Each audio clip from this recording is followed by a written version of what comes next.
You know Warren, but for those of you that don't, he was actually a founder of AFFA and has served on its board since its inception, which was 1998. 1998, okay. And he and his partner of 28 years, Jim Redmond Gress, have a son, Christopher. 28 years, I mean, you did better than my husband. Can I ask you to make sure both of these mics are... Can I ask you to make sure both of these mics are turned on? Thanks so much, Andrew. And I want to thank all the members of the JCC for this opportunity tonight. This really is a great opportunity to bring people together for what I think is an exceptional book and a time for us to learn together.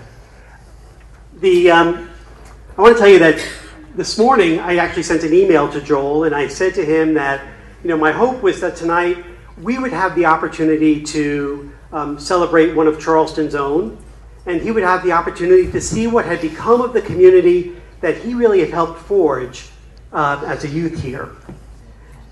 Let me say from the outset that I've enjoyed Joel's writings ever since I was first introduced to it, and I was introduced to his writing by his father, Armand, because Armand, I believe, is one of those persons who says, when he first met me, said, "You're gay? You must know my son Joel." The fact that he lived 770 miles away made no difference.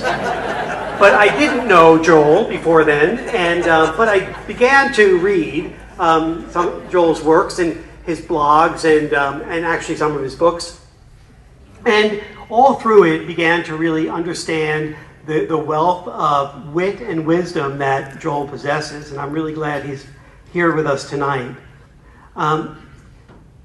Many of you know that Joel was born in D.C., but grew up here in Charleston. He came out to his parents at the age of 15, which is an amazing feat when you think of it, years ago. Not because of his parents, but because of the community we live in. Joel attended Portugal. He was his class valedictorian. He went on to Harvard and graduated with honors with a degree in linguistics. And then he moved to New York City to study musical theater composition and was awarded a Master of Fine Arts degree from Tisch School of the Arts, part of New York University. Joel is a writer and composer, including the production of a show, Signs of Life, a play about the concentration camp at Theresienstadt, and the artists and musicians that were interred there. He also composed music for the play Blood Drive, and most recently a musical production of his memoir, his second book, Swish, My Quest to Become the Gayest Person Ever. And it's a great book if you haven't read it. And if that isn't enough, actually, Joel and his husband Mike co-starred in the first season of the 2010 Sundance Channel production of Girls Who Like Boys Who Like Boys. Joel was in that with his friend Sarah Rose. And Joel and Mike's wedding in Iowa, I think, may have been the first one that they aired actually on television, which is kind of an amazing feat itself. I thought over the past number of years that I had gotten to know Joel and what he really thought about marriage and relationships from the insights that he shared in his first book, Gay Haiku. Yes, it is a collection of these 17-syllable poems. It's sort of like a primer on what it means to be gay. And I'm going to share a few of them with you because this is what I really thought that Joel believed about relationships. Oh, God. Gay marriage gives us the most vital right of all, registry at sex. The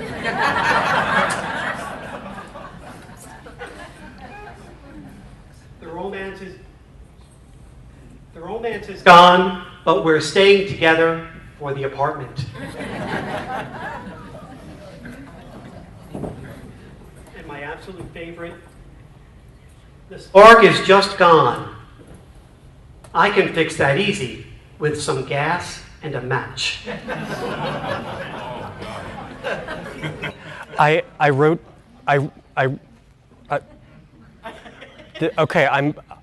have like six. Oh, there it is. I wrote that in the wake of a really bad breakup. And he's been quoted by gay men ever since. But after reading Lawfully Wedded Husband, I realized just how wrong that image of Joel really was.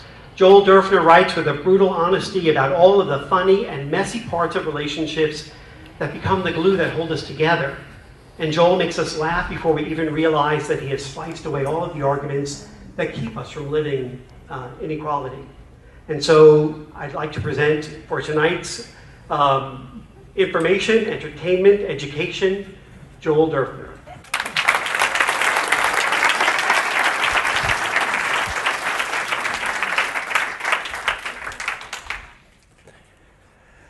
So, wow, I feel like Clint Eastwood.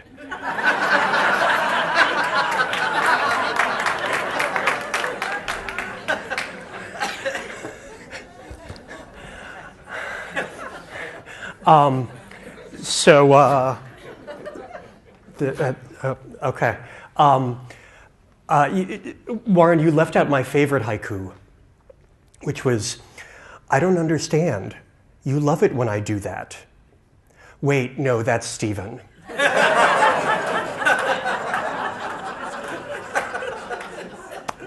So, gay haiku actually is... Gay haiku has sold more copies by far than anything else I've written. It also took me 2 weeks to write. So, I'm just hoping, my next book took me 2 years and this book took me 4. So I'm hoping, well, whatever. I'm hoping I've forgotten enough math that I want to make some math joke about regressions and ratios, but I can't. So and my math teacher's probably here from high school, so don't be embarrassed, it's not your fault. Let me ask, how many of you know me? How many of you don't know me? Okay, good. So it's not, the audience is not composed only of people who, saw me when I was 15 in Greece. Which was not my finest hour.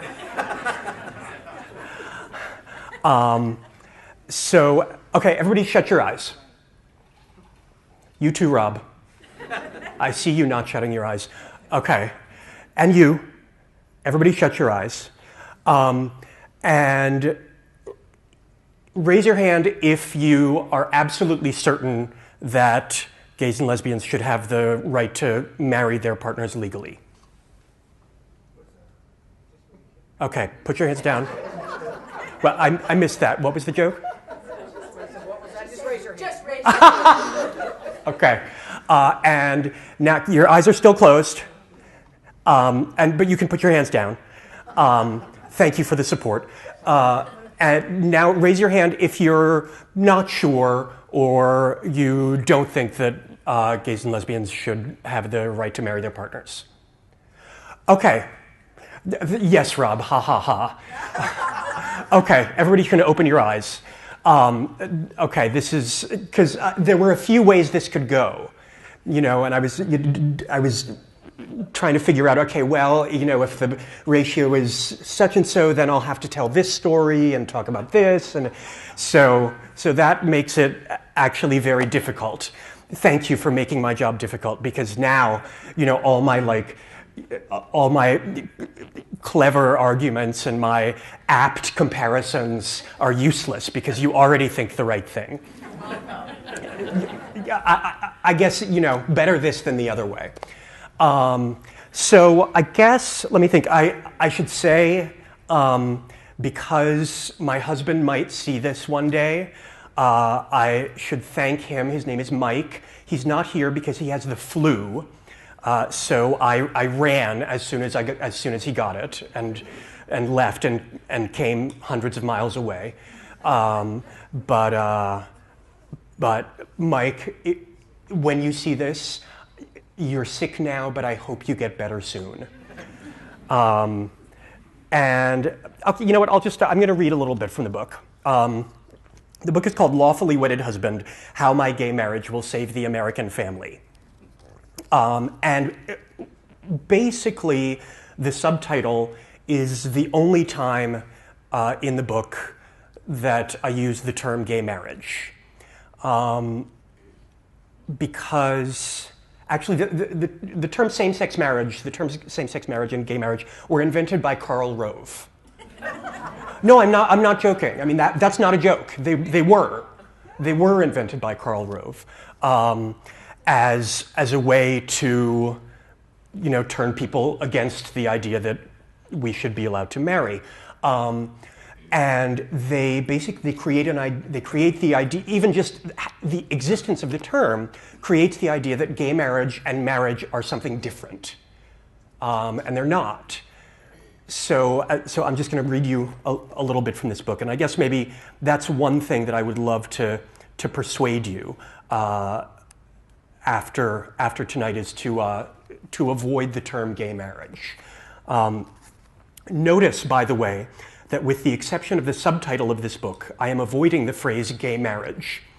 This is because I think, along with Evan Wolfson, founder of the marriage equality organization Freedom to Marry and author of Why Marriage Matters, America, Equality, and Gay People's Right to Marry, that the sooner we're rid of it, the better.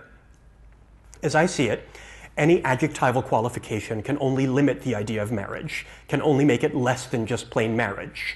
A kid's menu is a limited kind of menu. An indoor garden is a limited kind of garden. In 1967, Richard and Mildred Loving, the couple who took Virginia's anti-miscegenation statute to the Supreme Court and watched it topple into oblivion, didn't want to get interracial married, they wanted to get married. In ancient Rome, low-ranking soldiers were for a time forbidden to marry. Those who found this burdensome didn't want, one presumes, to get military married, they wanted to get married. I didn't want to get gay married, I wanted to get married. Of course, comedian Liz Feldman said all this much more succinctly. It's very dear to me, the issue of gay marriage, or as I like to call it, marriage. Because I had lunch this afternoon, not gay lunch. I parked my car, I didn't gay park it.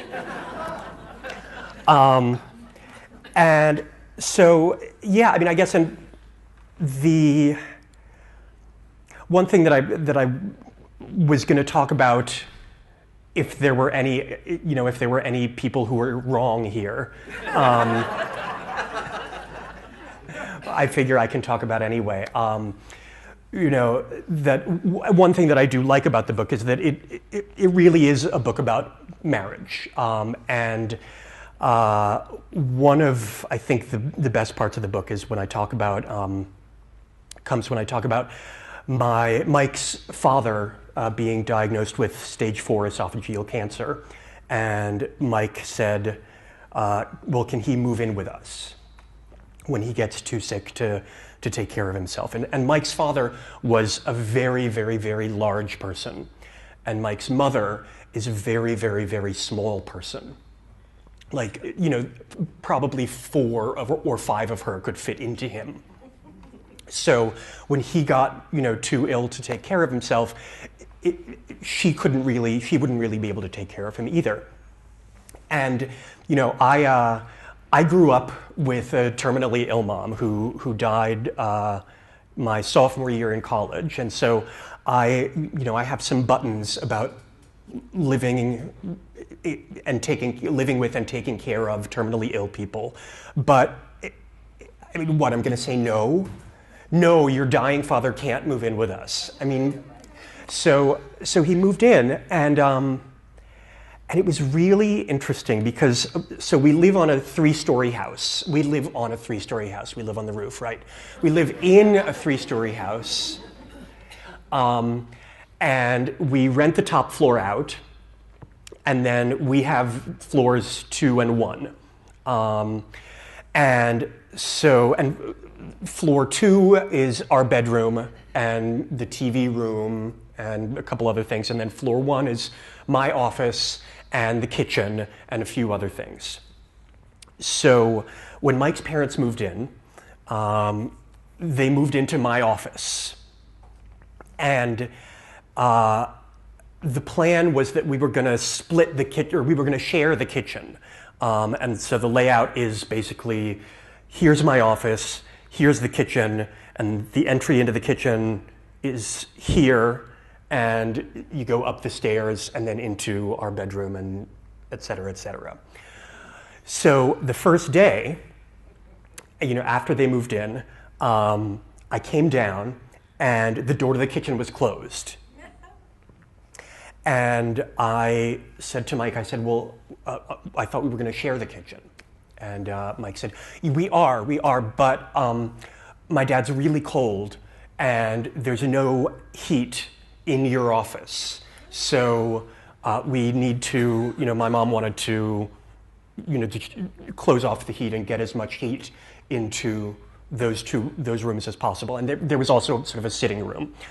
And I said, oh, okay, but we'll get some space heaters. And Mike said, yes, of course, yeah. The next day, the door was closed, yes. Whoever said that, very, very perspicacious. The door was still closed. Mike, are we going to get those space heaters?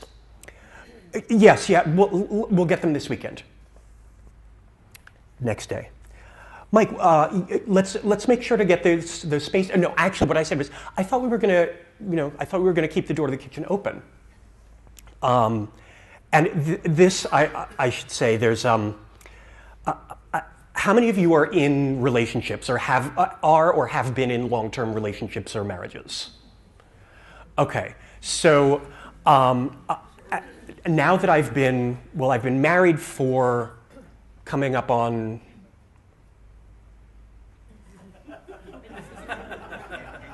6,000 years. It's either coming up with, okay. I'll talk about this in a moment, sort of what the difficulty is with figuring out how long I've been married, because there is a difficulty.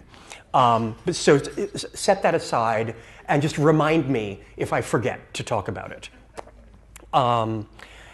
But having been married for 6,000 years, I've become very adept at couplespeak, and which is when I thought you were going to keep the door open gets translated into I thought we were going to keep the door open.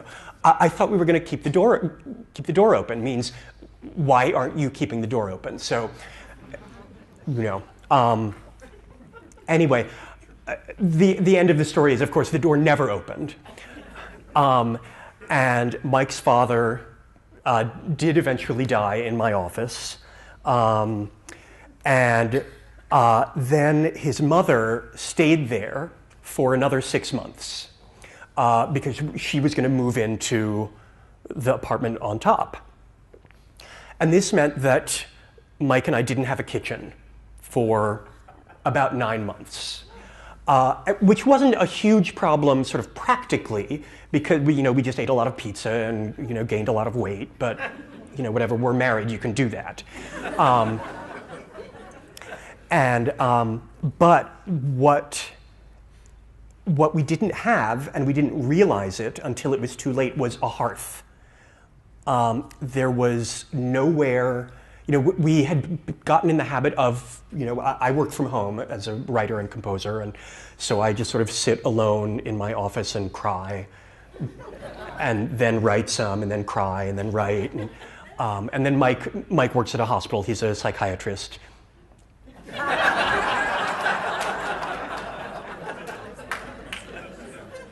So, yes, he's a doctor. He would come home and we would sort of talk about our days, and he would talk about the people at the hospital, and I would talk about, what I had been crying about, and we would sort of reconnect and just sort of be vulnerable to each other and open up and sort of have a moment of connection. And without the kitchen, we didn't have that, and we didn't realize it, as I say, until it was too late. And we didn't have it for about 9 months. And it became a real problem. It became a real problem. And we just sort of got very distant, and he watched a lot of television. I became insanely jealous of that television. Seriously, I would come home and he would be, or I would go out and come home and he'd be watching the television just sort of blankly, and I would try to talk to him, but we got very, very far apart, and I fantasized about selling the television on Craigslist. And then eventually we fixed it. I mean, we went to couples therapy, and we realized what had happened, and we understood why, and we came to sort of understand what we had been missing, and we figured out ways to get it back. This is all just a very long way of saying that gay marriage is marriage. So that's what gay marriage is. The end. I'll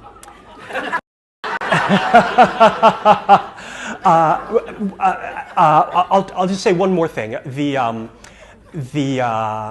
Two more things. The reason that it's difficult for me to know exactly how long I've been married is that I got married twice. And this was another real problem for me. I have lots of real problems. Dad, it's your fault. So at the time when we got married, New York didn't allow same-sex couples access to marriage. So we got legally married in Iowa, where Mike is from Iowa. So, and he'd been trying to drag me there for years. And finally he succeeded, and we got married in Iowa on May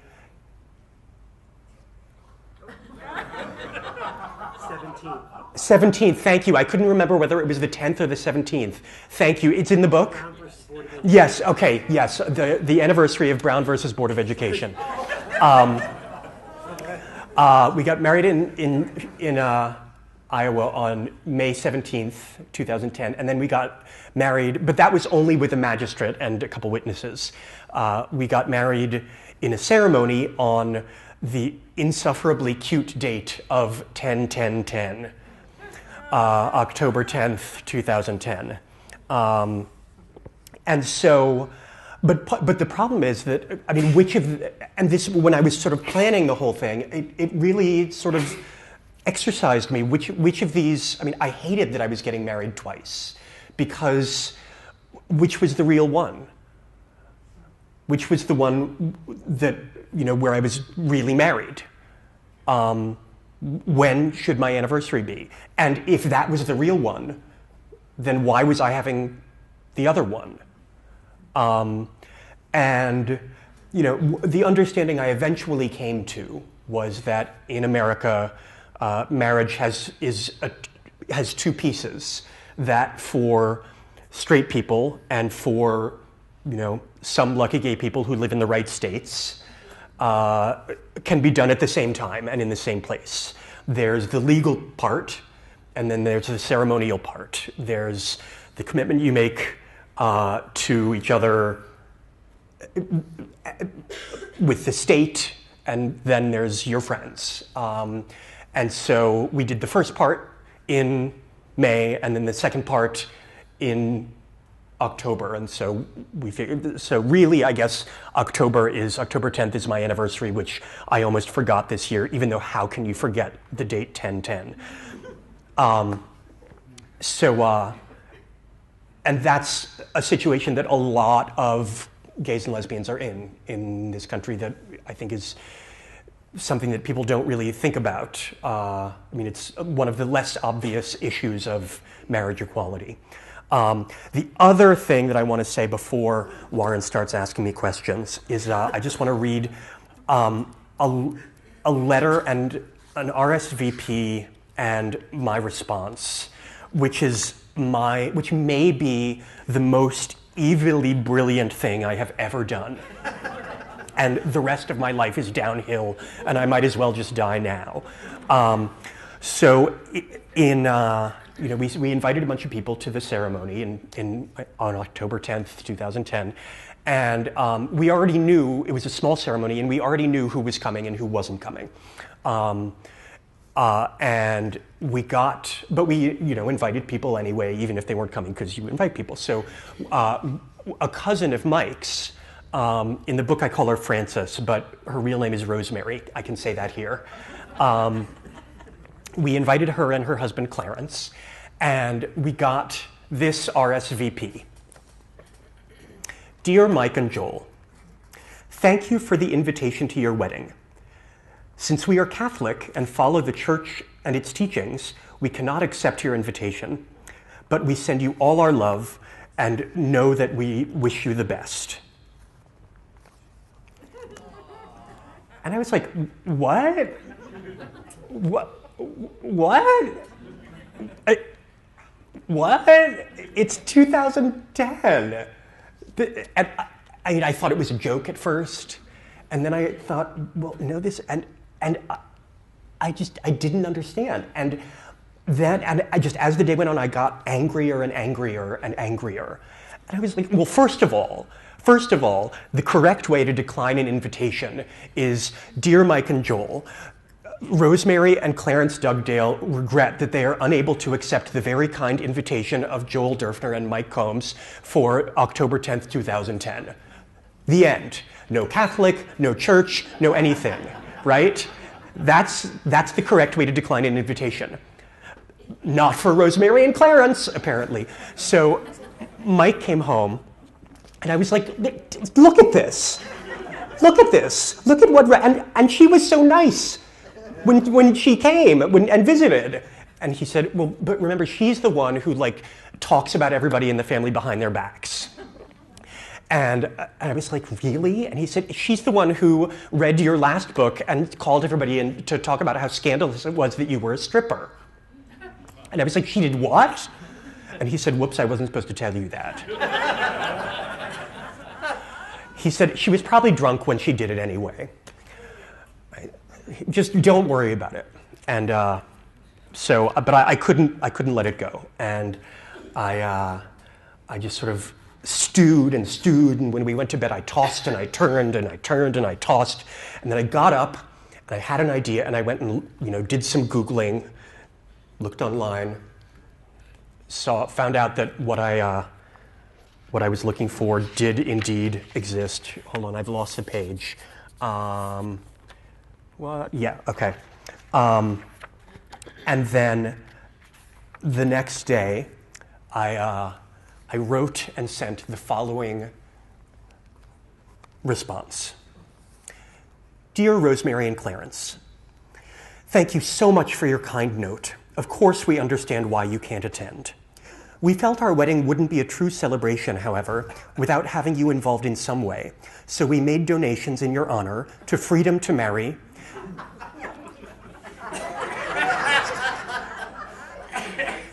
just wait, and to SNAP, the survivors network of those abused by priests.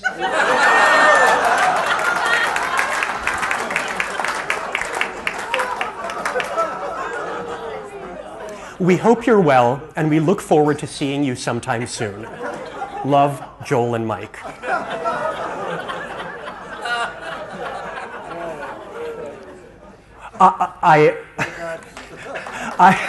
Thank you.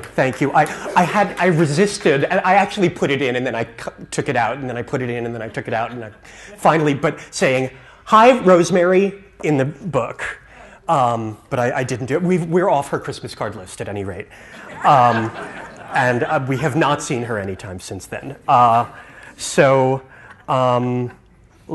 guess the one other thing I'll say, sorry, is this, okay. Has anybody seen a show called 30 Days? It's not on. It was on some years ago in 2006. 30 Days. It was a show done, it was on 2 seasons by Morgan Spurlock, who's the guy who did that Super Size Me documentary where he ate nothing but McDonald's for 30 days and chronicled the effects on his health. And this was a show, it was brilliant, really brilliant. And you should, I don't know if it's on Netflix, but you should get it if you can and watch it. Each episode was he took somebody with, some sort of set of beliefs and plopped them down in the middle of a community that was diametrically opposed to that set of beliefs for 30 days. So a devout Baptist lived with a Muslim family for 30 days. And these Brooklyn hipsters lived on a farm for 30 days. And a Minuteman lived with illegal immigrants for 30 days. And sometimes the experience had an effect on people, and sometimes it didn't. And sometimes it really had an effect on people, really, really, really. And the episode in which a very conservative military reservist from Michigan or Wisconsin or something like that went and lived in the Castro, San Francisco's gayest neighborhood, for 30 days. Y'all are nodding. Did you see that episode, or you're just nodding about the Castro? Okay, yeah. And I watched this episode, and it got award after award after award, this episode in particular, because you watched this guy's mind open on national TV. And I mean, as somebody who has been on a reality show, I know how fake it is, or how fake it can be. And none of what was going on that show was real. I mean, there were things faked, I could tell, but the parts where he was really changing his mind were real. And it was so inspiring. And I've, in writing this book, I did a lot of research, and there's some really encouraging evidence that basically and this is in the book. All of what I'm saying is in the book. But there's really encouraging evidence that when we give reasons for things, for what we believe, those reasons aren't actually the reasons we believe the things we believe. The experiment went like this. This psychologist got people and gave them situations like, a brother and a sister get drunk one night and have sex with each other, but he's infertile and they use protection and it brings them closer and they decide not to do it again, but da-da-da-da. And he says, is this wrong? Was what they did wrong? And people always started out, he said, by saying, yes, it was wrong. And then he said, well, why? And they would say, oh, well, because it could ruin the family. And he says, but it didn't. And then they say, okay, yeah, but it could be, they could have a kid, there might be birth defects, right, but he's infertile and they use protection. Well, but this, yes, but, and to every objection, something in the experiment design allowed him to say, but that objection isn't valid here. And they would end up saying, well, it's just wrong. I don't know why. I just know it is. And what he took from that is the idea that the reasons we give for things are more like lawyers arguing with evidence for a particular one side or the other, rather than judges deciding what's true. And this, I think, is so encouraging, because it means that people who believe the wrong thing, their minds can be changed. It means that, the people who are like, oh, well, gay people, tradition, for the children, I always saw people saying these things, and I was like, well, that's bullshit. You don't really think that. What you really think is gay people, you get away. That's what you think. You just know that you're not allowed to say that. But what this experiment shows is that not only are the reasons we think we believe something, the reasons we give for believing something, not really the reasons we believe them, we don't know that. We think the reasons are the real reasons. And so all these people who are like, the children, tradition, they're not lying. Their insight about their own beliefs is just incorrect. And so they really are arguing in good faith, which means that if we could plop every one of them in the Castro for 30 days, first of all, the Castro would be a very entertaining place for a while. But I think there would be a lot of minds changed. And, I think that I'll stop. I mean, I could go on, but I think I have a lot of hope for the future for LGBT issues and America.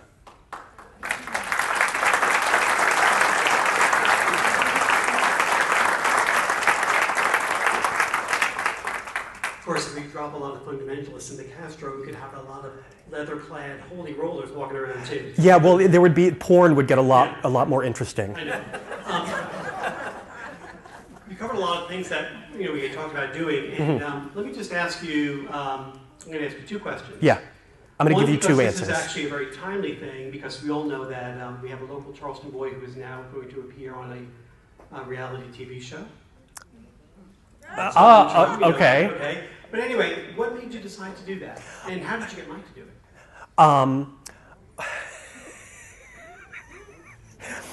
Well, I got Mike to do it by lying and manipulating him. Basically, what makes marriage work. Sarah and I, went and auditioned, which just basically involved gossiping with each other on camera, and they liked us, and they were like, "Oh well," they called and they were like, "Well, we want to use you." And it was like a few years after the audition, they've called and said, "Oh, we're actually doing this, and we're thinking about using you. What's going on?" And it became clear during the conversation that if we could offer them a gay marriage to film, then we would definitely be on TV. And I'm as red-blooded a narcissist as any, and this is America. Come on. So, as a writer and composer, I will never sell any work or get an audience for my work if people don't know my name. So I thought basically the exposure would be great. As it turns out, the audience, the people who are the audience for reality TV and the people who read are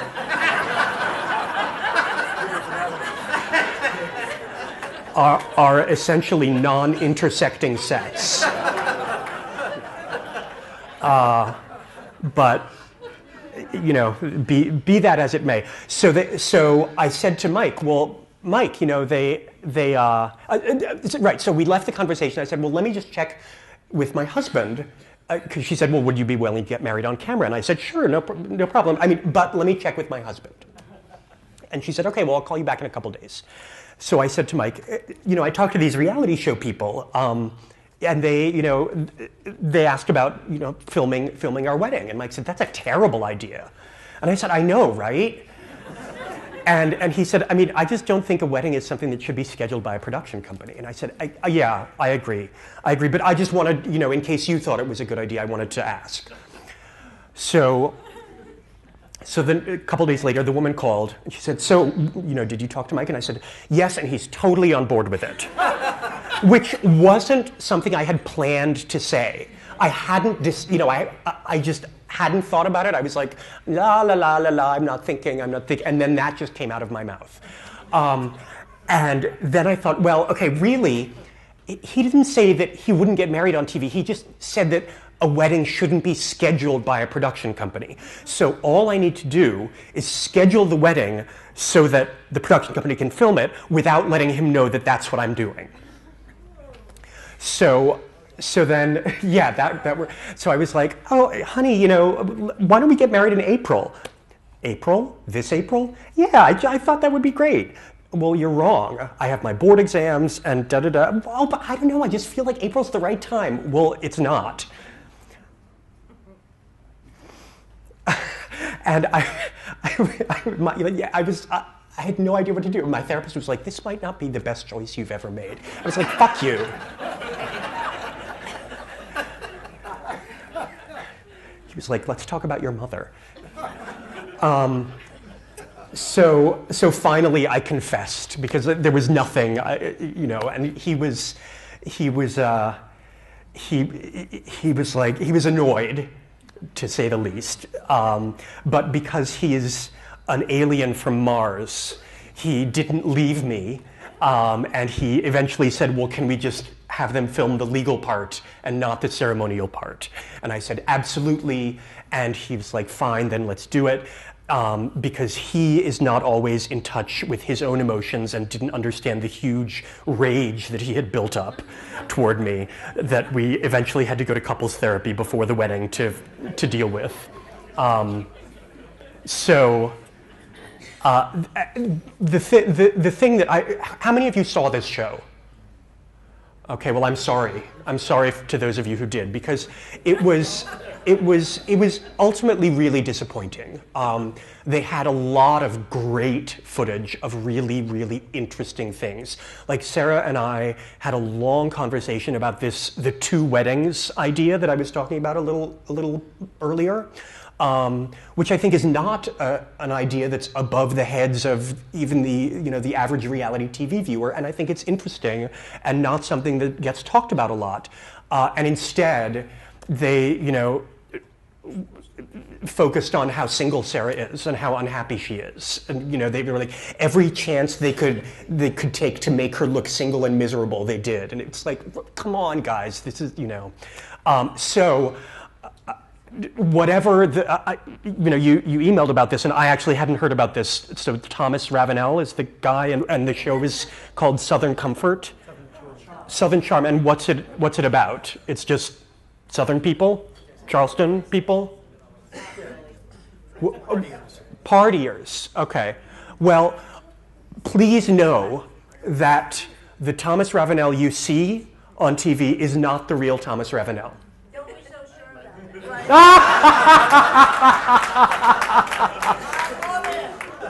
Okay, the Thomas Ravenel you see on TV may not be, is not necessarily the real Thomas Ravenel, because for a while they were cutting everything to make it look like Sarah was in love with me.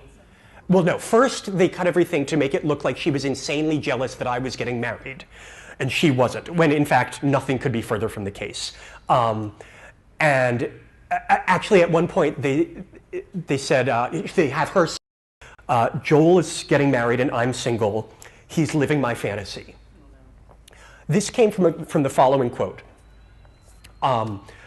Yes, Joel is getting married, and yes, I'm single, but I really couldn't be anything but happy for him. I'm so happy that he's found somebody, and I mean, it's not like he's living my fantasy or something. That became, he's living my fantasy. So I don't doubt that they will do that to Thomas Ravenel as well, whether they need to or not. One quick thing, and that is, do you think same-sex couples approach marriage differently than opposite-sex couples? I think same-sex couples approach relationships differently from opposite-sex couples. And I don't think it's actually true. I mean, it's objectively true that it's been, like, there are studies. And same-sex couples apparently fight better because we use more humor when we fight. We're funnier when we fight. So. There actually was a study that was published recently from Great Britain that said same-sex couples who are living in long-term relationships are actually happier than their counterparts who are heterosexual, although we don't express affection in public as often. Well, because we're afraid of being beaten up with baseball bats. Exactly. Yeah. Thank you. We have some time for some questions from folks here. Yeah, I'm going to give you the mic because we're taping this. Okay, so it's easier. Perhaps I misheard what you said. You were talking about gay marriage, and then you segued into brothers and sisters, and that confused me a bit. So help me understand. Okay, sorry. So the brother and sister thing has nothing to do with gay marriage. Sorry. Has not, and nor did I intend to imply that it did. Has nothing to do with marriage equality. There was a psychological study that had nothing to do with sexuality at all. It was a study of taboos and the reasons that people give for their moral beliefs. And one of the examples that was used in the study had to do with a brother and sister having sex. Another example had to do with eating the family dog after it had the family dog had been run over. Another had to do with burning a flag. So it was sort of all violations of very culturally deep taboos. Okay, I just wanted to make sure. Yeah. Those taboos were not on any level than what we're talking about. No, though I suspect that for some people they might be. Okay. No one here. Yeah.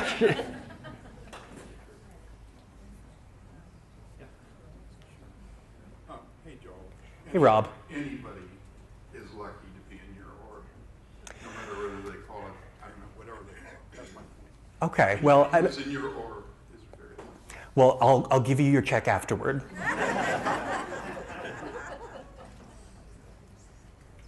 Oh, come now. There must be more questions. Okay. You'll embarrass me. If the ratio had been skewed the other way, when we all closed our eyes, how would you have approached addressing people here? Let's see. Well, I would have talked about Mike and Mike's parents and the office and the kitchen, because the point would have been gay marriage is marriage. I would also have talked about some of the more egregious cases of injustice against gay couples who have not been permitted to marry. I would have talked about Harold Green and Clay Skull, or is it Harold Skull and Clay Green? This couple in California, and one of them fell. One of them, who was 88, fell on his steps, and the other one was 77. And when they got the one who had fallen to the hospital, they put him in a nursing home, but wouldn't tell his partner where the nursing home was or even what its name was. They wouldn't let him go home. They just put him in a nursing home too, against his will. They sold all the couple's belongings to pay for the nursing home care of the first one, except for the ones that the workers pocketed to take home. They're saying things like, "Oh, my wife will love this," or "this would look great in my kitchen." They broke their lease, and they abandoned their cat at the pound. And the first one, the 88-year-old, died 3 months later. His partner's still begging for the name of the name of the nursing home where his partner was. And I would have talked about that. And I would have talked about Lisa Marie Pond and Janice Longbane, who, when they were on a trip to Florida with they had fostered like 26 kids, and they adopted 4 of them. They were on a trip to Florida. Pond had an aneurysm, was taken to the hospital, and since they weren't married, Longbane and the kids were not allowed to see her, so she died alone. And I would have talked about that and some other things like that. Cheerful stuff. And the book is actually filled with those kinds of stories. I mean, and good ones. I mean, happy ones too. But they really are amazing, the research. Joel, the extent I know your life as a composer and artist as opposed to as a writer, obviously artists involved there too. They take you in it seems to me, in different directions.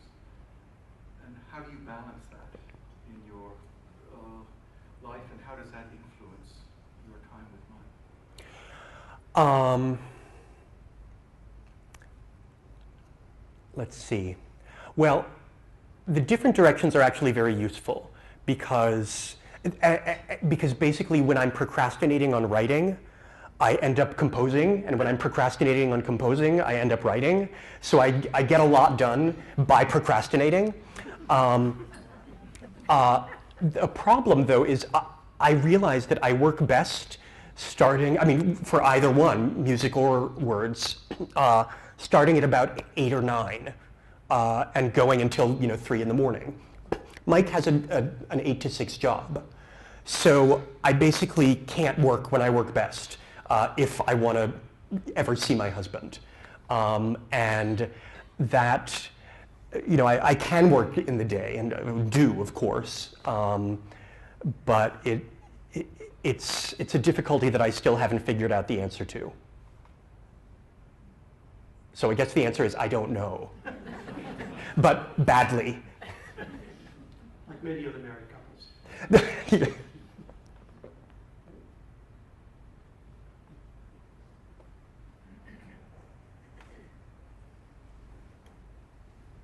Just a curiosity, was your therapist gay or straight, and do you think it matters? I have all these straight therapists. I don't understand. It's really weird. Even the therapists that I thought were gay turn out actually to be straight. And I've had one gay therapist and 3 straight therapists. I don't know. Somehow it hasn't made a difference. But I think that if I were a shyer or more retiring kind of person, it probably would have. Is that true? Now, I don't know that but all my straight therapists are also Jewish. And I think that does make a difference. Well, no, seriously, because... For better, because I think, because I hate children. I hate them. And Mike and I are never going to have children, whether Mike wants them or not, because I wouldn't know what to do with it. But I've always said, if I had a child, I would want to raise it Jewish, so that it would know what it felt like to be an outsider. Because I think that's vitally important. And I think that having a therapist who didn't know what it felt like to be an outsider probably would be a problem for me. So having a straight, white, male, non-Jewish therapist who was a WASP therapist would probably be very difficult for me. And I don't know that I could do it. We have one more question over here. And one here. I was going to ask a question, but I don't know that I want to now. Uh-oh. I was going to ask you what you thought about gays having children. Oh, look, I think that gays should, have just as much a right as anybody else to make themselves miserable. No, I mean, and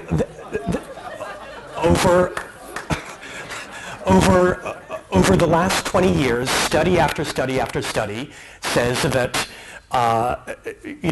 same-sex couples parent just as well as opposite-sex couples, except for the studies that say same-sex couples parent better.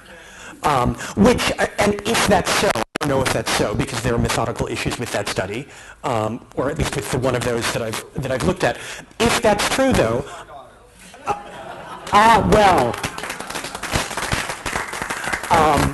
if it's true, it probably, I figure, has something to do with the fact that a same-sex couple has to do a lot of work to get a child. In most cases, you can't just accidentally have one. A pair of lesbians is more likely to wake up, having adopted a whale than having conceived a child. I think that joke is in the book. Sorry to have ruined it for those of you who haven't read it yet. So, yeah. We have time for one last question, and then Joel is going to be here to sign books. So remember that. I'll be here for a while. I just wanted to ask you, and I knew you when you were a little tiny guy, charming little boy, who was greatly loved by his teachers and the other children. Where does your hatred of children come from? Because I see it as a theme in a lot of your writing and things that you said, so I'm just incredulous, because you were just a great little kid, so. You'll get your check afterward, too. I think that I mean, if you knew me when I was a kid, then I suspect you also may have known my mother, who became ill starting when I was about 4. I mean, she had juvenile diabetes, or type 1 diabetes, as they call it now. But it started to become a real problem when I was 4. And I essentially had to do, my dad was a wonderful, wonderful dad. And it only gets better as the years go by.